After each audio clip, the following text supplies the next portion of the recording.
Hey guys, I'm going to do an Indian accent video. I've previously already done an Indian accent video, which I will leave linked below if you would like to watch it afterwards. And I do quite a lot of accent videos. I've got a Welsh accent video, I've got a Cockney accent video, and I've got a Mancunian accent video, which is actually my natural accent if this is your first time watching me. So if you like accent ASMR videos, please subscribe and keep an eye out for those videos. I'm working on 2 upcoming accent videos. The next one will be very soon, within the next week or so. So keep an eye out for those. So the reason I'm doing another Indian accent video is because you all seem to really enjoy it. Everybody really enjoyed it. To be honest, the feedback I got was very good, and I wanted to do an update because at that time I was working on a very specific role I was learning to play for an audition, and the accent I did in that is not the accent I usually do when I need to do an Indian accent for a role. So I wanted to let you know why I'm doing this accent in case you don't know, as there were a couple of people who were quite disappointed with my Indian accent and didn't understand why I was making the video, basically. So I am an actor, that is what I do for a living as a profession, and I am based in Britain. I grew up and was born in Britain, but my family's heritage is Indian. And if you are an actor in Britain of ethnicity, it is very common for you to be asked to do different accents from what your heritage is or looks like, and it is very common. So when I am asked to do an Indian accent for a role or an audition, this is the type of accent they are usually looking for. It is quite general. They want it to be easy to hear and very general. It is quite rare for me to have to do an Indian accent from a very specific part of India, and I am aware there are multiple accents in India, considering how many different languages are spoken in India. But this is the accent in Britain they usually want you to do in the acting industry if they want somebody with an Indian accent. So that is the reason behind me doing an Indian accent and learning how to. To be honest, it was something that always came quite easy to me, and it is not something I've ever felt that I've needed to learn, because I've just picked it up from my family, and I can speak Punjabi and I can speak Hindi, so it's kind of on my tongue anyway, if that makes sense. Punjabi was actually my first language before English. Even though I grew up in Britain, Punjabi was my first language. So let me tell you about my last trip to India. We were very lucky because we went in February this year, 2020, and it was just before things got really bad with the virus in Britain and India and Europe in general. At that point, it was still mostly China that was going through difficulties with trying to control the virus. It is probably going to be the only time that we travel this year because of quarantine and travel just not being on the cards for probably quite some time. We went for 3 weeks, and my mum for 4 weeks. So my fiance and I were just going for 3 weeks. So first we landed in Delhi, and in Delhi we got some rest and we saw some family. I have a cousin who lives in Delhi, and her children as well, and we did a little bit of shopping, not too much because I didn't really want to spend a lot of time doing shopping. However, my fiance and I are supposed to get married this year, so there were a couple of things that we needed to buy for the wedding, for the shadi. We went to Chandni Chowk, it is called, and it is in an area called Old Delhi, and it was the original market area in Delhi before the British Empire came and built more shopping areas and main city marketplaces in different parts of the city. So it is very small streets with stalls side by side, and it is lots of these little streets. It is very easy to get lost, and you can't take a car through there, but there are people on mopeds and scooters and rickshaws and autos. So it is very hectic. It is really quite an experience. If you ever go to Delhi, I would highly recommend going there.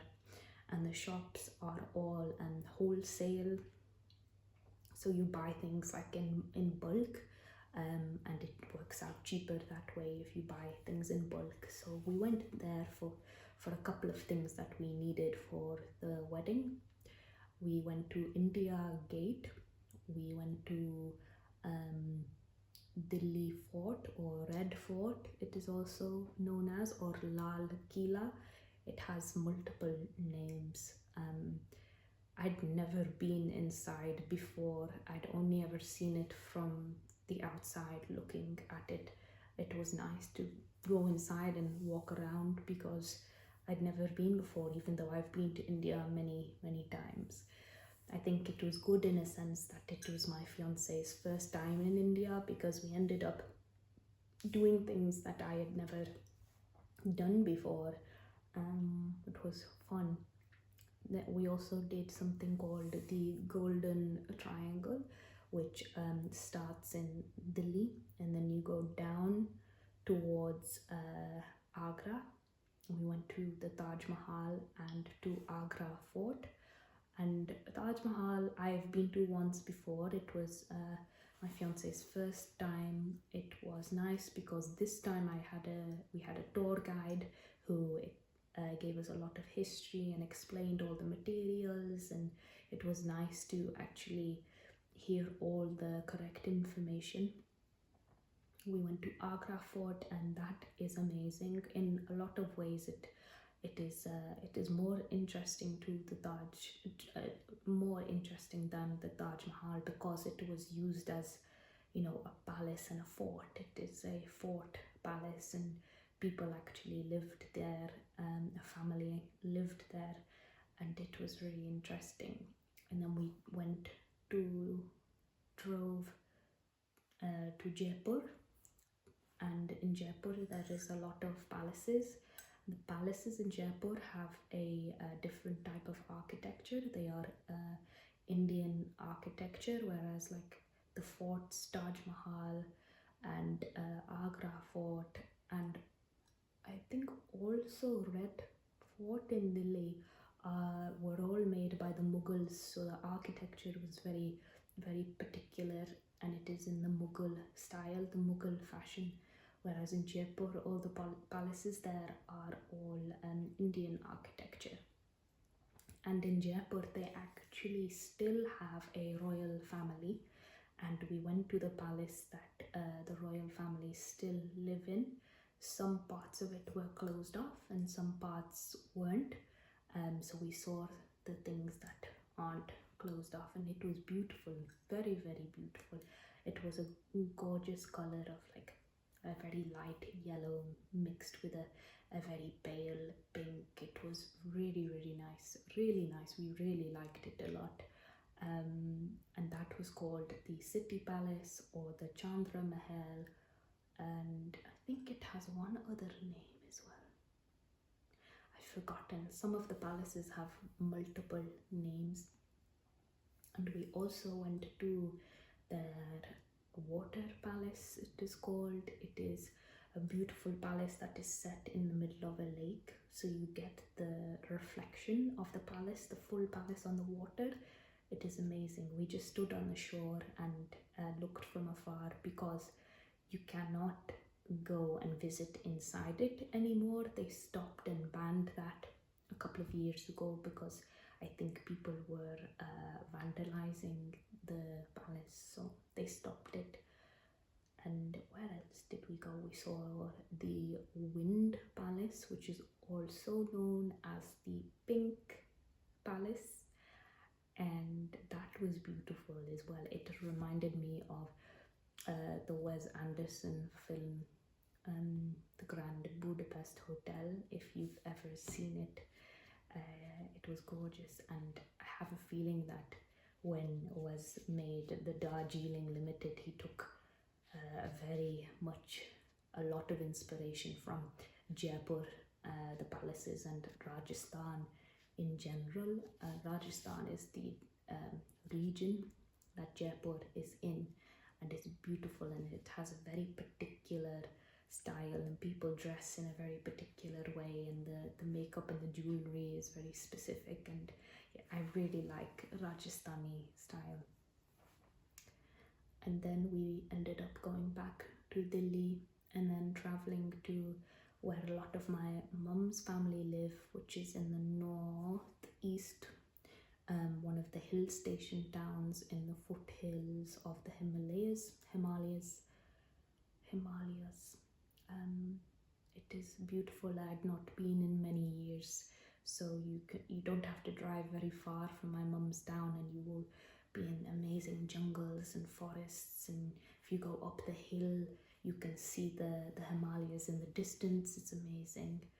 And we went to Jim Corbett National Forest there, and it is the largest concentration of Royal Bengal tigers in the world. Like, that is the place where there is the most amount of wild Bengal tigers.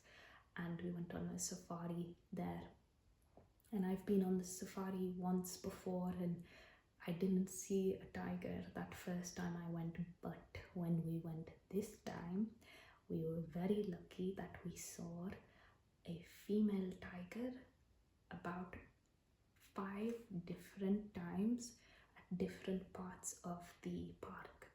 And our driver, it was like he was tracking her. He knew exactly where she was walking, and every time she kind of disappeared, he would drive really, really fast, and he would take us to the next spot where we'd wait, and then we'd see her come out again. And I filmed the whole thing. If you want to see it, let me know, or give me a thumbs up, and then I will know, and I will edit a video for you to see if you would like. I cannot really describe the feeling of seeing a tiger in the wild.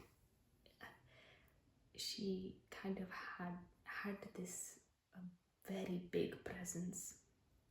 Like, it just took my breath away, the presence that she had, and everybody was just like completely quiet. It is an animal that commands attention, and it was just incredible.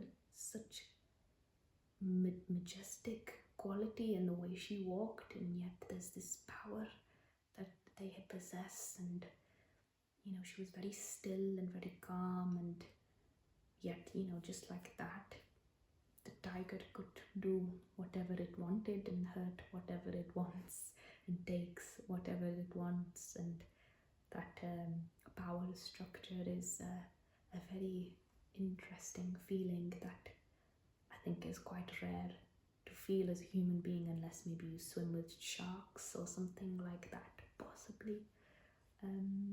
but that was incredible. And we saw a herd of wild elephants as well, which I'd never seen before.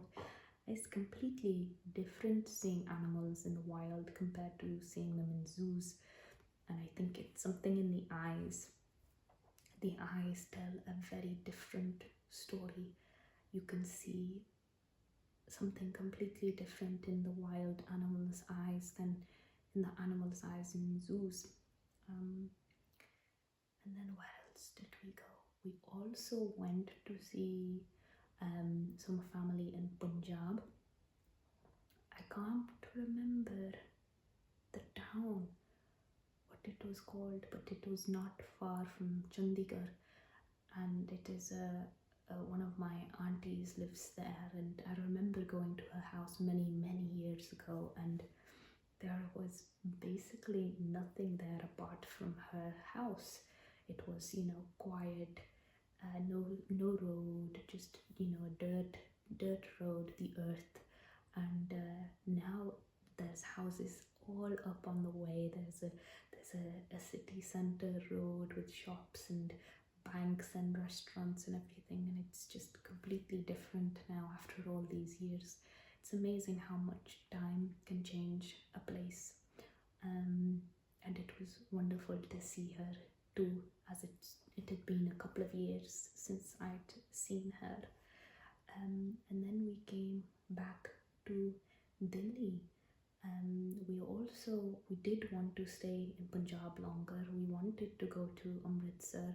However, there just was not enough time, and you know, I have to be quite careful of traveling in India, because it is very tiring, and with my health, I have to be really careful with not traveling too hard in India, because I have a lot of digestive problems, and I have food allergies too. So food allergies makes traveling much harder. And then we came back, and then we waited a week, and then my parents came back, and they got back literally about 2 days before India's lockdown happened. So they were very lucky to get back when they did. I am now currently trying to make my Punjabi better. My mom had a very serious word with me about 2 days ago, saying, you need to learn Punjabi, you need to speak it better. It's not good, she said. So I'm trying to get better.